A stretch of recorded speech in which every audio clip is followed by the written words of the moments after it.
Speaking of floppers and Joel Embiid, you guys heard about the team meeting the Sixers Yeah. held? Bro, they needed it. Before we get into the happenings of that team meeting, what do you guys feel about team meetings and players having Your that season's type of, going downhill. I'm sorry. I guess that's not the question I was asking. My bad. I was more just wondering, like, how do you guys feel about players doing that? Do you feel like it should always be a group thing, or do you think it's appropriate for players to set themselves aside and say, let's talk amongst each other? At that, I think you should do that. I think that you should have. Only players? I think you should have a level of understanding with your coach, but you also ultimately you do have to build chemistry with your team the most out of everybody. I just my bad. Go ahead. No, my thing is like, why is the coach not calling these meetings? I mean, maybe I'm wrong. Maybe he does have meetings where he gets into. Oh yeah, that. they definitely have meetings. Yeah. Yeah. So like, but why are the players having another meeting about what he's saying? What are they going to hold each other? Like, isn't that what the coach is supposed to do? Is right? I mean, get me wrong. The coach holds you accountable.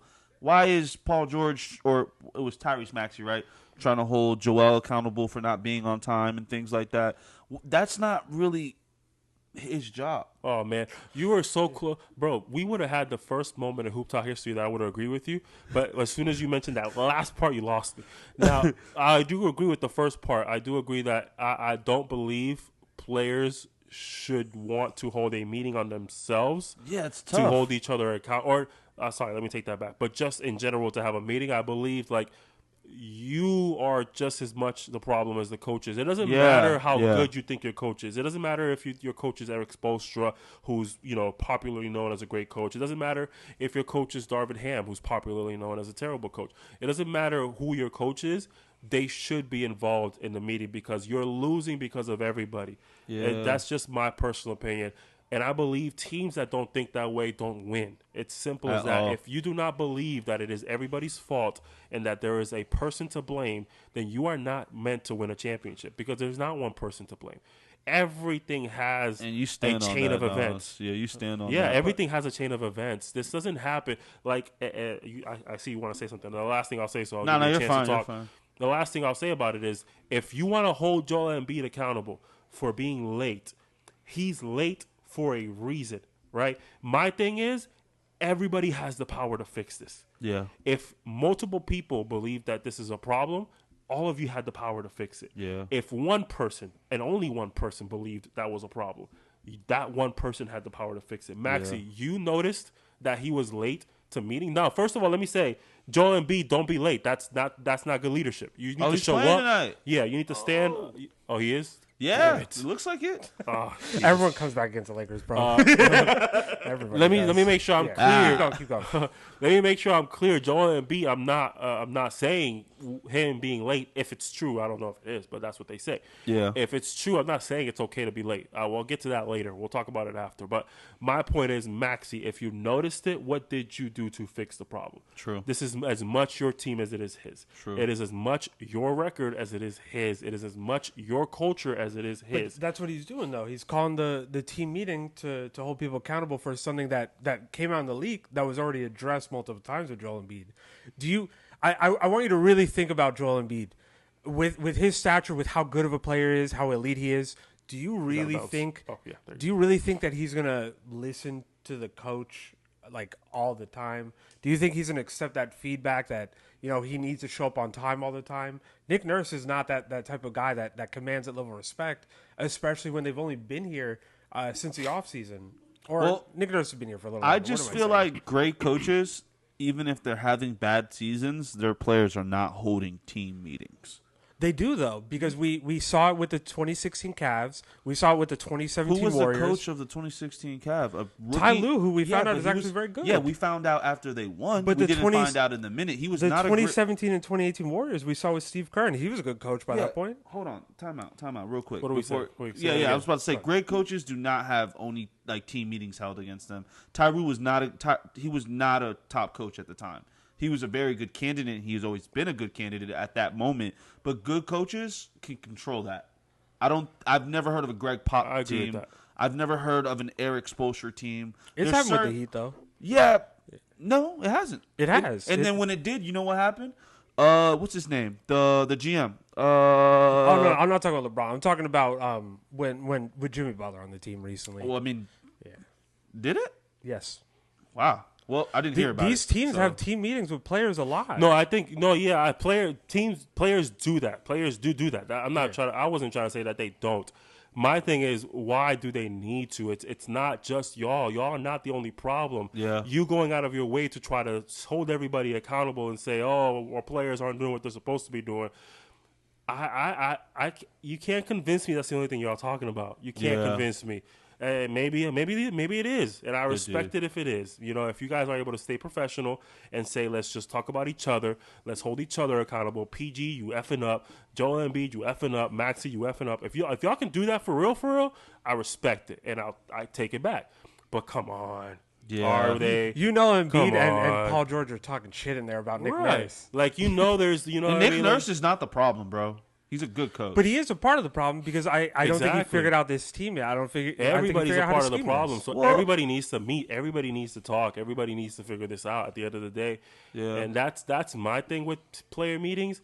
Player meetings should be for building a rapport, for building, chemistry, and that's what team meetings are supposed to be for. And if you want to talk about the game while you do that, that's cool. But team meetings, if it's because we're failing, it's because we're playing like shit. It doesn't. It should. Coaches have to be involved. I genuinely believe that. That's what makes a team is having a coach. And Nick Nurse doesn't have control over that because he can't control the players going behind his back and doing that, right? Yeah. But it's like it's a level of respect you should have for someone like exactly. that. That's my opinion. It's a level of respect that you should have, and that kind of goes to one of the topics that I really wanted to touch base on is like this generation of hoopers. They're just losers. They have the losers mentality. A winner is not going to think that way. You know what I mean? Like, listen, like, you think Kobe's going to sit here and only focus on when he had a good team? When he had trash teams, he's going to, do whatever he has. I agree with you on that. I agree with you on that. But when he has good teams, you think he's going to sit here and just focus on, oh, my God, Shaq, you're doing this, you're doing that. Like, no, man. Phil, what are you doing to fix the problem? You know what I mean? Like, you see that, Shaq hasn't been playing defense for the last week. Maybe you should cut his minutes by 5 minutes, make him feel it somehow. You know what I mean? Or Shaq goes and says, Phil, Kobe's been chucking up shots and we haven't been winning games because he's taking a lot of bad shots. What are you gonna do about it? You know what I mean? Like, it has to be more of a open discussion. I'm not just gonna go to Kobe and say it's Kobe's fault. Everybody plays a role. You think Shaq's the only person that, and this is an example, this doesn't really happen. I'm just saying. You think Shaq's the only person that saw Kobe taking a bunch of bad shots? You think Shaq's the only person that realizes the Lakers have lost their last 3 Rick games? Fox didn't want to take some of those shots? Yeah. Exactly. Wide open? Everybody is seeing this. Everybody needs to be in the conversation. Everybody needs to be a part of the solution. That's why it shouldn't be an only players meeting. It should be a team meeting. Every time it should always be a team meeting.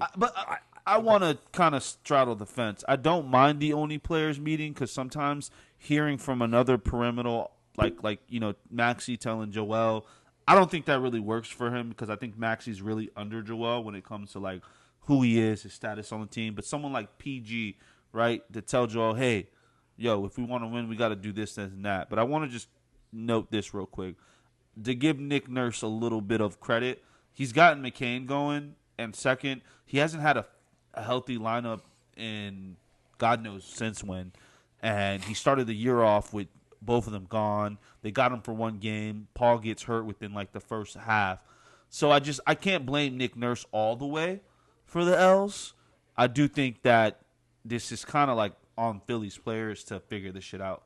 Because it's one thing. It's on everybody. It really is on everybody. The Philly is genuinely, Philly's one of the most dysfunctional franchises that we have. I know that.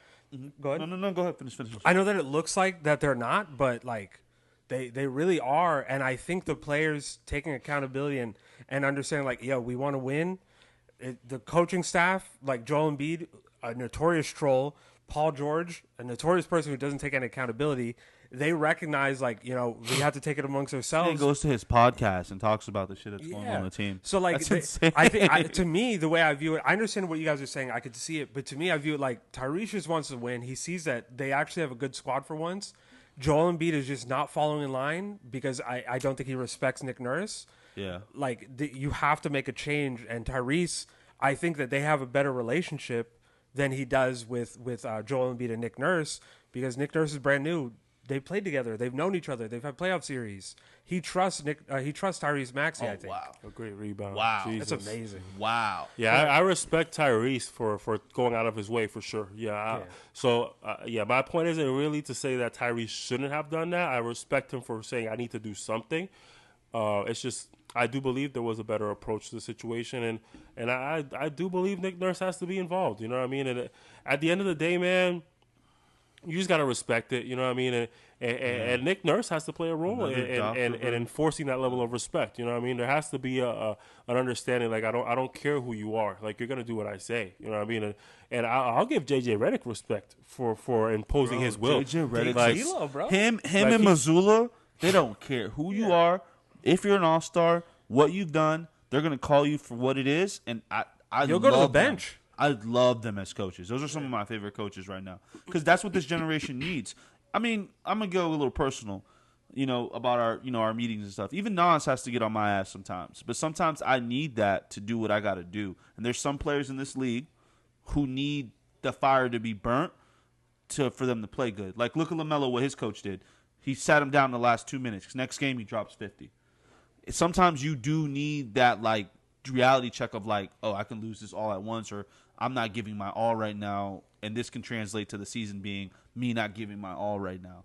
And I respect the coach for going out his way and making a star player the example because we don't have that anymore. There's no accountability. Everybody gets a scapegoat. All these young players, even out of the court, they get away with shit too.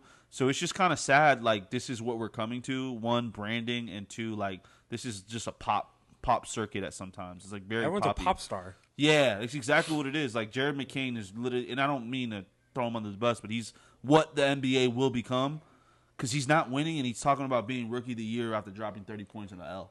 Oh wait, I agree with him being rookie of the year. No, I get it, but you're not winning. It's not about you being rookie of the year. You dropped 30 and lost. Like, go get a dub. Like, worry about them dubs.